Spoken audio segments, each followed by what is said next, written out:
In a world spiraling out of control, where darkness threatened to swallow the light, one man heard a voice. A warning of a coming storm, a flood that would wash away everything. He was given a choice: stand by and watch the world drown, or build a vessel of salvation against impossible odds. This is the story of a promise, a trial of faith, and a new beginning for all of humanity. This is the story of Noah. Our story begins in a time long ago, a world teeming with people, but things had gone wrong.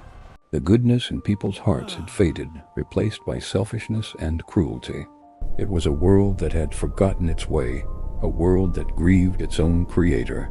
Yet, amidst all this chaos, there was one man who stood apart. His name was Noah. The Bible describes him as a righteous man, blameless in his generation. He walked faithfully with God. He wasn't perfect, but in a world that had turned its back on goodness, Noah kept his heart open. He listened. And one day, God spoke to Noah. The message was devastating. God saw the wickedness on earth and decided to bring a flood, a great deluge of water that would cover the entire world and wipe the slate clean. Imagine hearing that. The world you know, everything and everyone in it, was going to be washed away. But in this message of judgment, there was also a glimmer of hope, a plan for rescue. God gave Noah a set of very specific instructions. Build an ark, he said. This wasn't just any boat. It was to be a colossal vessel, made of gopher wood and sealed with pitch to make it waterproof. It would be 300 cubits long, 50 cubits wide, and 30 cubits high. To put that in perspective, that's about 1.5 football fields long and as tall as a 4-story building.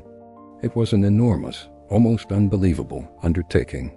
The ark was to have 3 decks, rooms inside, and a single window near the top.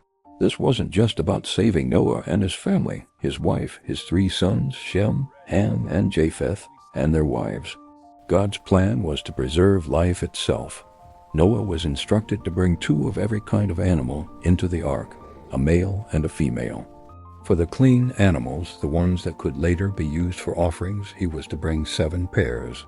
Birds, crawling creatures, large beasts, they were all to find refuge on this floating sanctuary. And of course, they would need food. Noah was to gather and store enough food to sustain his family and this incredible floating zoo for the duration of the flood. So Noah got to work. Can you imagine the scene? Day after day, year after year, the sound of hammers and saws filled the air. Noah and his sons, toiling under the sun, building this massive structure on dry land, far from any ocean. People must have thought he was crazy. They probably mocked him, laughed at his warnings of a coming rain that had never been seen before. The Bible tells us Noah was a preacher of righteousness. He didn't just build in silence. He warned his neighbors, pleaded with them to change their ways and join him. But no one listened. They were too caught up in their own lives to heed the warning. For 120 years the building continued. It was a testament to Noah's unwavering faith and obedience, even in the face of ridicule and doubt. He trusted God, even when the world around him thought he was a fool.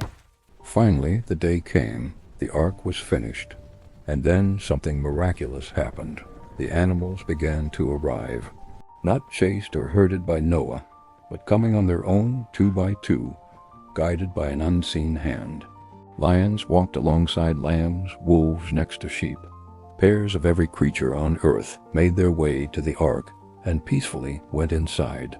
Once Noah, his family, and all the animals were safely aboard, the Bible says something profound, and the Lord shut him in. The door was closed, sealed not by Noah from the inside, but by God from the outside. The time for warnings was over. The time for salvation had begun. For 7 days they waited inside the sealed ark, and then it started. Rain, not just a drizzle, but a torrential downpour.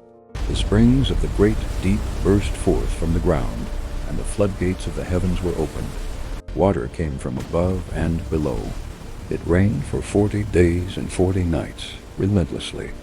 The water levels rose higher and higher, covering the valleys, then the hills, and finally, the highest mountains. Everything on the face of the earth, every living thing that breathed air on dry land, was wiped out. Only Noah and those with him in the ark survived. The great ship floated on the surface of the endless water. Imagine being inside.